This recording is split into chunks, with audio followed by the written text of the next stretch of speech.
Can we expand our view a little so that when we engage on these issues, we at least Let's have some understanding. Have a little bit of a view of Yeah. what the controllers see when they look at the world and how they think about it.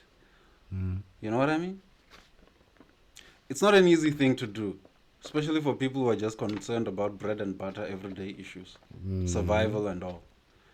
Not everyone, I will admit, has the comfort that I have to have time to sit down and think about this stuff and reason. Other people don't have that kind of luxury, and I appreciate that and I understand. But I'm just saying, with the chicken view that you have, you're never going to beat an eagle. Forget it. Not even come close. You understand? Yeah. As far as I'm concerned, you're joking. But I mean, I think obviously the first step obviously would be to understand what we actually have, eh? Because I've seen a couple of situations, I've heard a couple of stories, I've actually seen a couple of initiatives where in other places, for example, I'm going to use selling chickens. There are places where there are families where selling chickens is a means to getting through the month. From start of the month, we get to the end of the month, we survived. Start of the month, end of the month, we survived. And there are places where people are starting to get shown, Uguti, it doesn't have to be a month-to-month lifestyle. Yeah. It can be an actual enterprise. Yeah. You've got chickens. You're selling 20 chickens a month. How can you sell 100? When you're selling 100, how can you expand the people who are buying from you? Does it have to be just your neighbors? Does it have to just be your community? Markets now. Thinking about markets. Pick and Pay, where does Pick and Pay get their chickens? Is it not cheaper for Pick and Pay down the streets to get the chickens from you when you're right down the road instead of having to get them sent from wherever using amafrites and all of that? You're right here. So then the mentality starts to change. People start to see it differently. I think that eagle's eye view, the bird's eye view, you see a lot more. And I agree with you, Wutsi. I think we need to take this opportunity where the world powers, well, quote unquote, the world powers are currently frantic. They're faffing about trying to figure out what they want to do. Disoriented, yeah. Disoriented. For a little while. This opportunity, this is literally... It's a window. Yeah, it is a window. It's an open window to actually slide yourself in there. It's a window. We're not ghost. And I think, you know what? We are not going to get to Richard Wolff. Let's get a bit more of Shahid Bolsen. Yeah. We will pick this up another time. Will do. Let's hear Shahid a little more. So or another will persist, borders will remain, flags will still fly, but the unifying pulse will flatline in the next couple of decades. The population in Europe is going to see a steady decline. It won't be catastrophic, but it is irreversible. You know, some of the nations of Europe will experiment with different remedies with, incentives and automation, robotics, immigration, but they can't alter the trajectory in time. So fragmentation is going to intensify, regionalism, secessionism, ideological polarization. These are going to be the defining internal dynamics of Europe. Europe is going to remain only subsistently productive, meaning they will eke out a subsistence.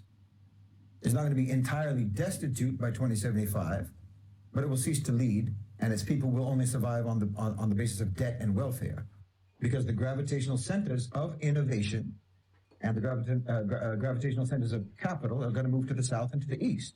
Europe will adapt, but that's just another word for deteriorate. I mean, just over the next few years, relations with the United States are going to become more subordinate and more transactional.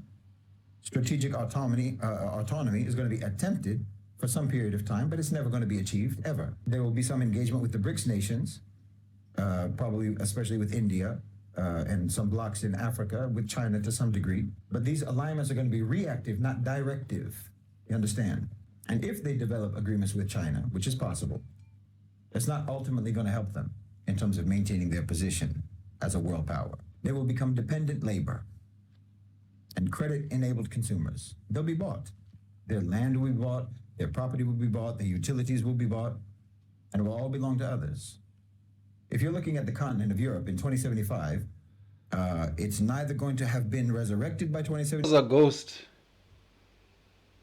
Was a. Ngikulindile mngani wami.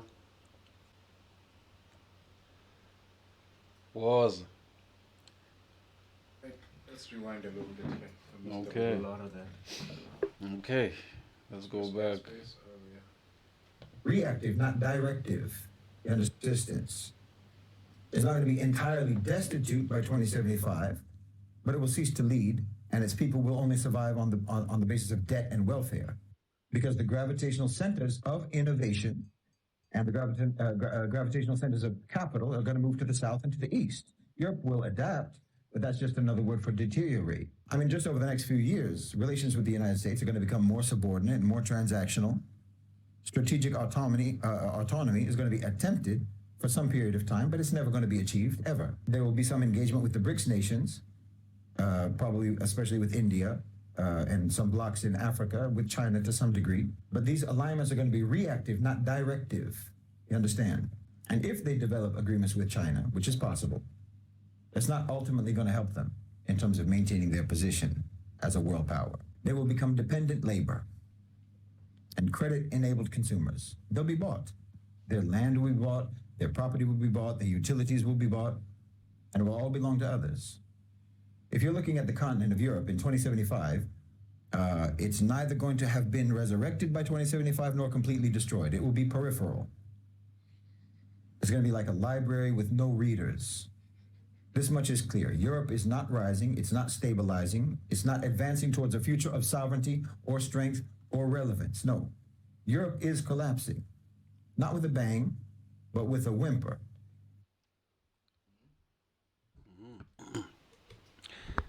Europe is collapsing, and he says the center of gravity is moving away, and I believe in his analysis of Europe, he's including the United States of America. All of that, let's make America great again. We're gonna bring back all these jobs. Remember Trump? We're gonna bring back jobs, American jobs, manufacturing jobs. Not gonna happen. In a previous video, I did state, and a lot of commentators have stated, we have not seen in history where a great empire or a great force begins to decline and then somehow becomes great again. And one of the greatest empires in history, case in point, Rome. Once the decline started, that was it. I compare it also to EANC. Yeah. EANC in South Africa has had majority control in the political system. They had majority in parliament to do whatever. Now, over the years, you can see it has started to wane. And I gotta tell you, I don't see how you can make ANC great again. In the same way, I don't see how you can make America great again. In the same way, it was not possible to make Rome great again. I mean, I think it was on the Daily Show. Where Trevor Noah made this joke in America. I think it was in the Daily Show, an American show, where Trevor Noah was like, "Listen, guys, take it from us.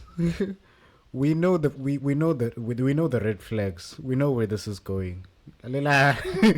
Be worried. Take it from us. When someone starts promising you jobs and this and that, we've seen it, guys. We know. A number of times. We've seen it. 30-year period. It's not new. In 5-year cycles. Imagine. Can you imagine? 5, 10, 20, 30, in those cycles.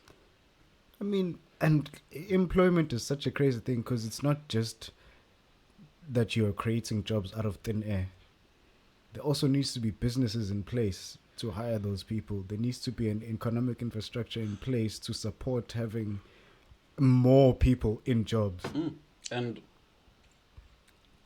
all the analysts who are looking at the situation are saying, well, for us to have manufacturing jobs back in America, and Richard Wolff talks about this, the companies that moved from America to China to go and establish themselves there to produce, manufacture, and all of that, precisely left the US to go to China because the cost of doing business in China It's a lot less. is lower. Yeah, much less. Now, You'd rather just ship it back. exactly. Yeah. Now, if you have not addressed those issues, but you're talking about who's gonna build the manufacturing plants in America?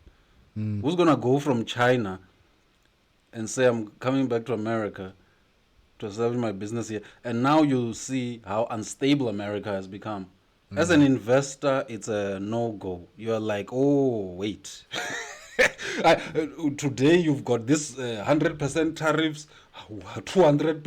Wait, it's not what? worth it. It's not worth it. I can't do business in an environment like that. So they will not leave China to come back to the US. And again, people are saying, remember, it takes a lot of time to build those manufacturing plants so that you can hire the people there. So it's just, it's that thing of, I go back to this thing again where, we have this ideal in our head. I mean, I would love Africa to be great again. Hey, make Africa great again. You know what I mean? I would love, in ancient times, Africa was great. But in the interim period... We were fine until the neighbors came along. You know what I mean? So... Before the neighbors, we were fine. You know what I mean? And so... The neighbors were the problem. And so for me, I just aspire to that ideal. Africa, great again, glorious. But... reality. There's reality in the mix. And there are certain things you have to address, certain things you have to put in place to get a certain outcome. We know this. Yeah. We work with outcomes. We have to report on outcomes in our work, and that's not the easiest thing to do, right? No. It's easier to record on inputs and outputs, not outcomes. Yeah. Right? We struggle with reporting on them outcomes. You can't predict outcomes. That's the problem. See, there's so many dynamic moving parts. You know what you're putting out, but you don't know what you're going to get from it. So this thing is not just some push button. You need to understand how my outcomes work. It's not there a needs push. to be some level of education that comes with it. It's not a push button.